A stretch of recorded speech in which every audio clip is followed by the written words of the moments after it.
Welcome to Monday Morning Coffee with Inside the Firm. Each week, our hosts will be interviewing local, regional, and national business leaders to give you an inside peek into how they lead their business to success in the ever-competitive business climate. Welcome to Monday Morning Coffee Inside the Firm. Today I have a very special guest. Shira Abel is a growth expert with 25 years of experience, trusted by global companies like Siemens, Samsung, AXA, and Allianz. She is the founder of Hunter and Bard and creator of the Perception Formula. She helps businesses understand their customers and drive growth. Shira is also a lecturer at UC Berkeley and a sought-after speaker known for her insights on trust building and customer-centric strategies. Today, she shares her expertise on behavioral innovation and how biases influence success. Before we get in, and welcome to the show. Thank you. Thank you so much for having me. My first job out of university was working in an architecture firm. Oh, no kidding. Cool. Yeah. Well, before we get into what you do now, what I ask every guest is tell us how you got here. Are you from a family of entrepreneurs? Where does your business acumen come from? Everybody's got a different origin story, and I'm always interested to hear that. My dad was an architectural engineer who ended up being a civil engineer.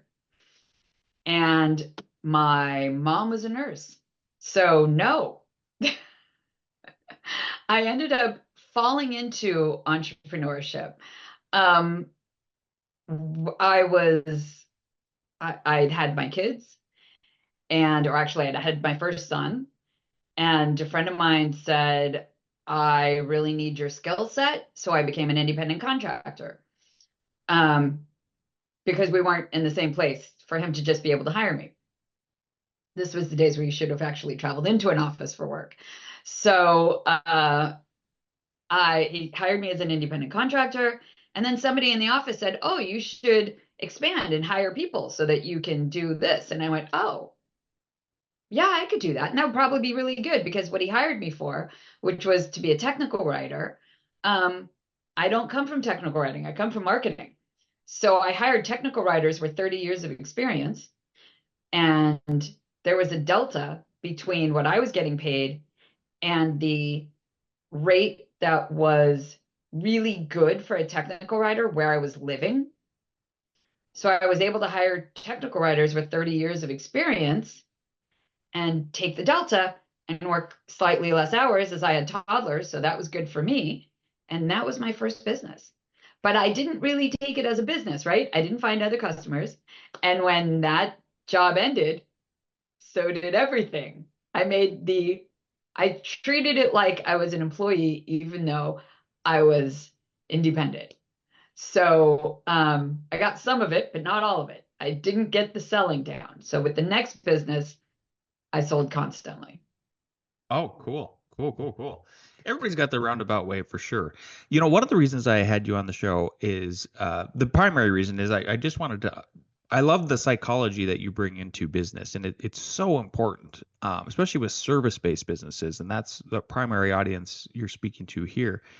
So maybe you can unpack a little bit more about how businesses can leverage behavioral science to drive customer change. Okay, so the framework that I've created, I call the Perception Formula, and it is about understanding, look, there are three things, right? You don't own your perception, right?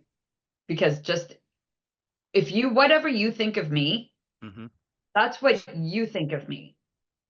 Somebody else may think something else, but I can't control what you think of me. I can influence it. And I may be doing things which I think are the right things to be doing, and they may be the wrong things. And that misunderstanding kills trust. Right? Think about this. People from the Netherlands, super blunt. They're pretty much, they will tell you exactly what they're thinking and how they're thinking it. And there's no nuance, doesn't exist. This is it. Whereas you're working with somebody from Japan or somebody from the UK. Somebody from the UK, it's all nuance to an American ear. Yeah. Right? So they may be telling you something and you're not understanding it. So there's a disconnect. And that leads to the golden rule isn't enough. Yeah, okay, you could treat others as you want to be treated, but do they want to be treated that way? So, how do you want to be spoken to? And you need to think about this in all of your relationships at work. If you want to get the best out of others, you have to understand how they think. If you want to get the best out of your customer, you need to understand how they think. So the perception formula is perception is a function of heuristics, which are mental shortcuts. And a mental shortcut is anything. We can't sit there and break everything down into 20 million pieces and go through it all into the absolute details all the time. We can't. There isn't enough time in the day. So heuristics are mental shortcuts. It could be what your favorite brand is. It could be, I know when one person calls me, I'm going to be getting a story. If I have the time for the story, do I answer the call? If I don't have the time for the story, I make sure I call them back later to hear the story because everybody wants to hear the story. These are mental shortcuts, right? So you've got that. Then you've got the hormones, and hormones are emotions. So these are related to the neurochemicals, neuroepinephrine, cortisol, endorphins, dopamine, this type of thing. And while I realize you can't actually be addicted to dopamine, according to all of the scientists, if you have your phone next to your bed, you're addicted to dopamine, for a lack of a better phrase. Okay, I'm not going to get into the details of it, but you're basically, if you have your phone next to you, you want your phone. And it takes a bit, if your phone disappears, for you to not want your phone, right? So they're into the neurochemicals. Then you have history. If you have no history with someone, if you have no history, then you don't know they exist. There's no perception. How can you have perception if there's no history? So that's another one. And the three of those are a three-legged stool. If any of those are missing, you have no perception. If there's no emotion attached to you, you have nobody's thinking of you. If there's no mental shortcut attached to you, nobody's thinking of you. And if there's no history, nobody's thinking of you. And then how you make it into a comfy chair is heritage, which is our background, which is the tribes we belong to in terms of like self description. And, or, you know, I grew up in Southern California. I can talk in a very sing-songy way. I give long hugs. You know, like there are some things that just come along with Southern California. My favorite example of this, my husband's an engineer and I'm a marketer. He bought a car. He bought a BMW, that convertible that he really wanted a convertible. I said, okay, but only if it's this much, because budget, why do you need a convertible? So he goes, he does his research and he buys this BMW. He brings it home. And I'm looking at it and there are watermarks all over the paint. I'm like, what did you do? He's like, what are you talking about? The engine's perfect. He'd done all the research on the engine, figured out all the pieces that needed to be replaced, figured all the things that needed to be in order to make it perfect. And he found the engine that was perfect. He didn't notice the paint. I noticed the paint. We don't all think the same way. I know that with my husband, he's going to look into the details of something and I'm going to look at the surface. And that is essentially the perception formula. Gotcha. On that note, then one of the things we've, in the past couple decades that has come right to the forefront is, and with that, some things died with it. The white pages, the yellow pages were dead now, right? Yeah. Now the version is Google Business, Yelp, whatever kind of online tool you're using for marketing. People are finding businesses that way. AI. How do you, I am always curious about, like, there's the positive 5-star reviews and everything, but to me it's always, and I look through those and that's usually my first perception. And even this goes for like Amazon products, right? You're like, okay, show me the highest rated ones. I get the general idea of why people are reacting positively, but the one that what really sells me at the end is that I'm looking for Going to the negative. bow tie. The negative is like, and sometimes the negatives are super positive. Like we have one negative review right now on our Google Business. We have 2 Google Business listings, and one of them, it's the best negative review ever. Like my business partner was all worried about it, and I was like so excited when we got to go, dude, that was the perfect negative review. like it actually ended up validating further the other 5-star reviews. Do you have any, like, I would just love your thoughts on the overall perception of the negative versus positive, how people should respond to the negative ones to make them positive. Okay, so there are multiple ways to handle this, and it all depends on what the review is. But negative reviews are awesome, which sounds odd. It depends, of course, on the negative review and how many you have. But if you have 1,000,000 5s and you have like 3 negative reviews, and those negative reviews, like what I look for, let's say I'm going to a restaurant. I look for negative reviews that say, service was bad, service was bad, service was bad, took too long, I had to wait too long, this type of thing. Mm-hmm. Nothing about the food. Mm. If the food is horrible, I'm not, if there's 1,000,000 negative reviews about the food, I'm not going to that place.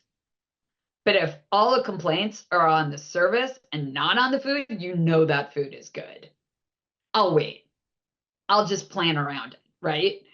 So that's the type of thing you're looking for. You're looking for the negative review that proves that the positive reviews are real. Because nobody trusts all positive reviews. No place is perfect. Where's the negative? But the negative needs to be something that's benign, right? That isn't necessarily connected to the main thing. So I always try, when I leave a negative review, but the food, like I went to a restaurant in Nashville a few weeks ago, and the service was horrible. I mean, it was so bad, but the food was phenomenal. Knocked it out of the park. But I didn't want to blame the waitress. I said that the place was unorganized and that they were understaffed. And if you're coming as a large party on a weekend, blah, blah, blah, this is what the experience that you're going to have. It was hyper specific. And, you know, and what did they do? They wrote back, they said, so sorry. And they did this publicly, which is very good. They wrote back and they said, I'm so sorry you had this experience, you know, come on in again and we'll feed you or whatever. And I'm like, I do not live in Nashville. I'm never getting to this restaurant again. So I just didn't even bother to reply. But they left their information. They did everything. So then people could see, okay, they're aware of it. They're responding to it. They offered something nice. I am willing to give them a chance because they're on top of it. You can make mistakes. Everybody's going to make a mistake. Mm-hmm. Mistakes are totally fine. Mm-hmm. The issue is if you ignore the mistake. Mm-hmm. Or there's another restaurant, and this is another way to handle it. You could also be like the soup Nazi from Seinfeld, right? Where there's another place where the chef just goes after anybody who leaves a review that like, oh, I tried to change this thing and he said, no, that's not allowed. No, that's simply not it. And then you know what you're getting, right? No soup for you. That's No that guy. soup for you. Yeah, amazing. Gen Z, if you're listening, you have no idea. Although I do think that I'm seeing like my daughter, like now they're suddenly into Friends and all these old sitcoms because they're not making anything fresh on TV anymore. But Yeah, that's hilarious. So it sounds like what people really want is like maybe businesses should embrace those mistakes. They have to, like, the first thing is like recognize them. And Yes. then is the overall approach to just once they, recognize them, take ownership, and then turn the other cheek. And I wonder if that's like, if that's the overall look you should be giving back.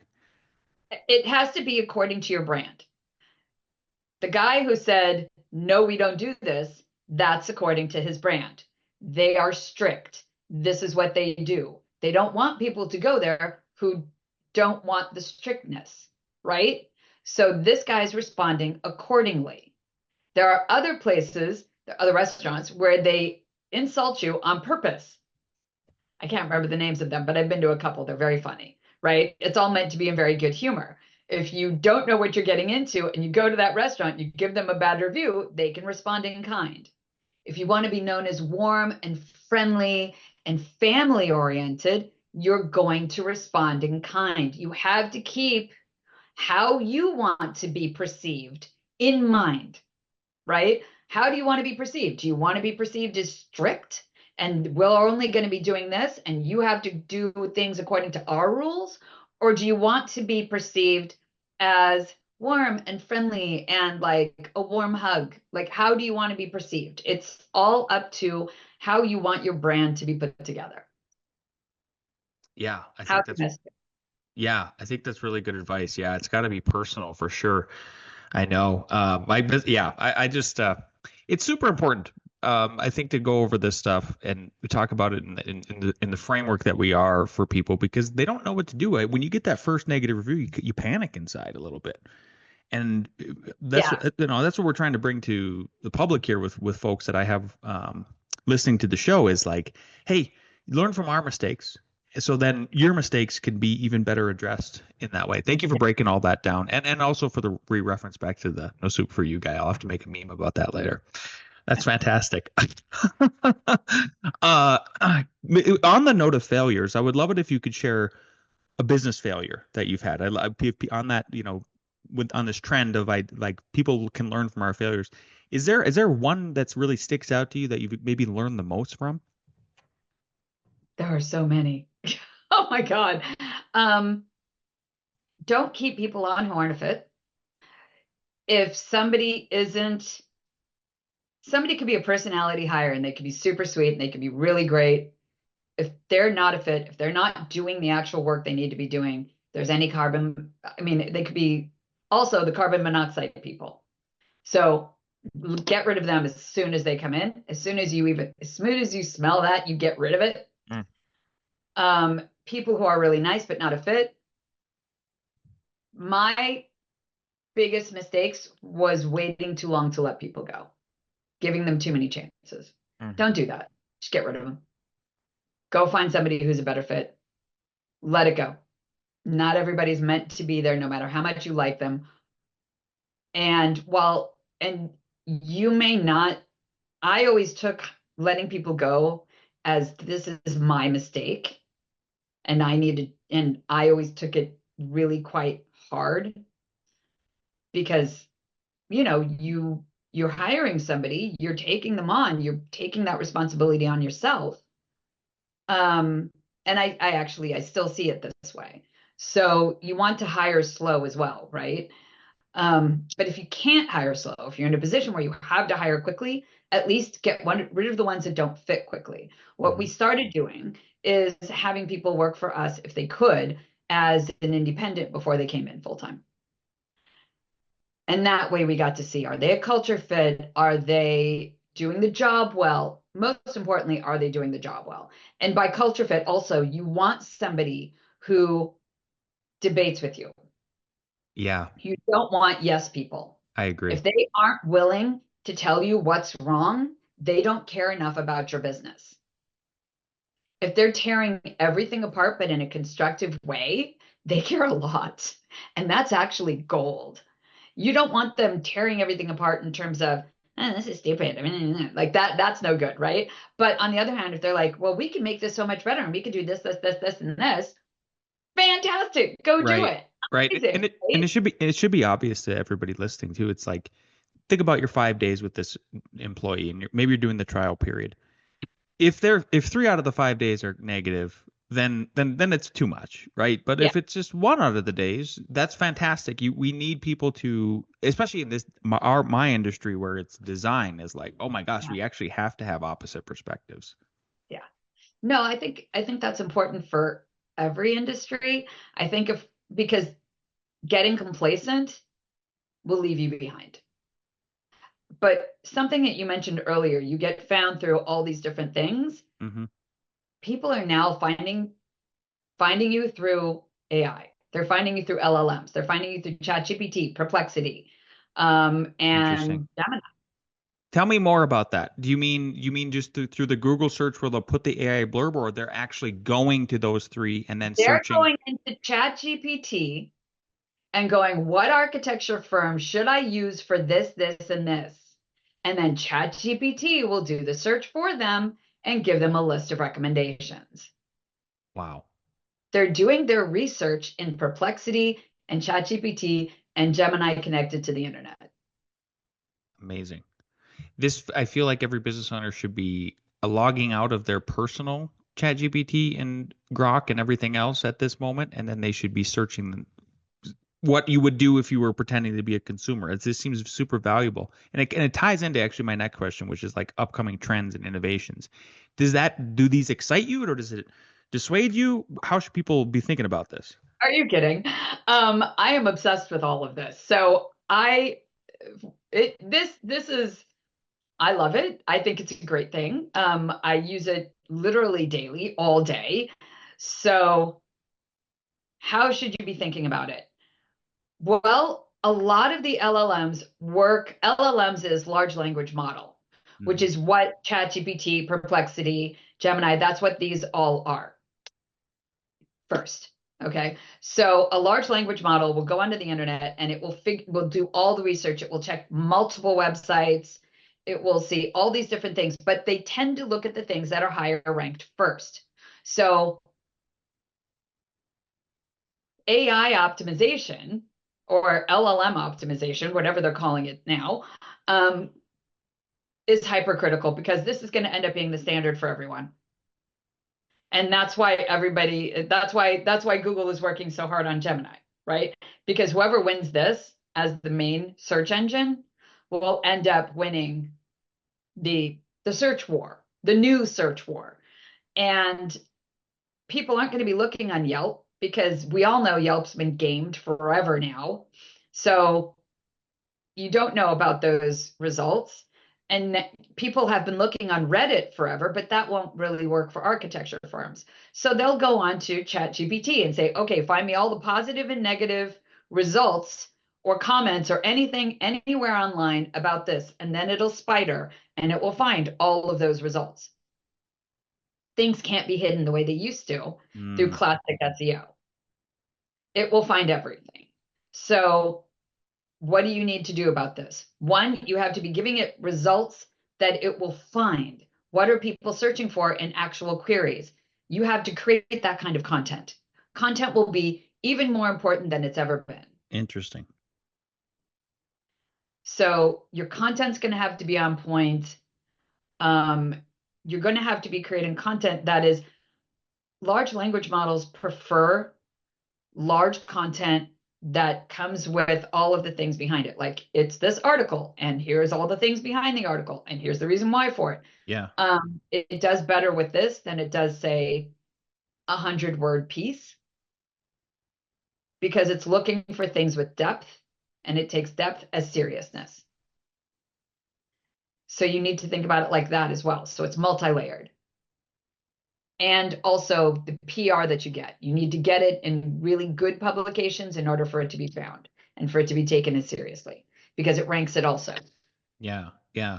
This is fascinating. This is I'm just blown away every time I have a guest on about the little nuggets of gold. And that was a nugget of gold for sure. I think, man, if I was, what an opportunity for somebody who's just starting up their business, because I feel like that's the way they could potentially hack in at a very low cost with a high rate of return to set themselves up for success. Let's move into a couple other different things as we head up on the half hour here. Let's talk about criticism, setbacks. Everybody receives them. Even as an owner, I get my criticism from my employees, people I work with, all kinds of stuff. I think about it a lot. It digs at me. I have to figure out how to tackle it. Could you speak to the CEOs here, the entrepreneurs, the people that are running the businesses? How should they take it in, refocus? What should they do? So a lot of the time I'll take some of the criticisms that I get now, obviously, because the stuff didn't exist before, and I'll put it into an LLM and I'll say, all right, here's what I'm being told. Here's the person who's giving it to me. How should I respond in order to get whatever result it is that I'm looking for? Because I don't have every solution in my head, right? I have the level of emotional intelligence that I have, and I want to be continually doing better. But LLMs have all of that training already in them. It's got all the psychology books. It's got all of the behavioral and behavioral science and behavioral economics in there. So it will give me a solution that works with the result that I want. So occasionally I'll do that. I'll use it for that. If I'm not near something and I have to handle something in the moment, it's just a matter of taking a step back, thinking about what they're giving you. Don't react immediately. Yeah. Give yourself a second to pause and think. I tend to get, admittedly, riled up when I'm given something like, right? And then I'll think about it and I'll be like, yeah, okay. Yeah, all right. I need to work on that. That makes sense. And that I'm better at handling things after I've thought about it. So do your best to not react. Just say, you know what? I'm going to think about that and I'll get back to you. And then actually go and think about it and actually get back to them. Follow through is part of what builds trust. Ignoring it, you've just destroyed trust. But following through on it, you've built trust. So even if you've got really horrible feedback, you could still make that person your evangelist by just coming back and saying, you know what? I've thought about this. If they're right, then you say they're right. And if you think that they're wrong, you have to rephrase it in a way that makes them still feel the good. Used an LLM for that. That's not my gift. But you take that and you figure out how you're going to respond. And if it's actually a real thing, you changing and showing them your change, they will trust you. They'll be like, wow, this person's amazing. They really listen to my feedback. I trust them. I know they take me seriously. So that's gold. That's actually gold. It's you build your evangelist not from the people who love you from the get-go, but from the people who didn't love you that you've won over. Those are your strongest. Those are the people who will fight for you. Yeah.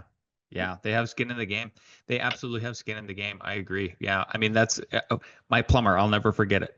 They owned up to on our very first big real construction project. We wore all three hats: architect, developer, realist, the builder. It was so much risk. They made a mistake and they owned up to it, and they have my loyalty forever. Like I just can't emphasize how loyal I am to them after that. And it's just been this really beautiful relationship, like that's kind of spilled into personal.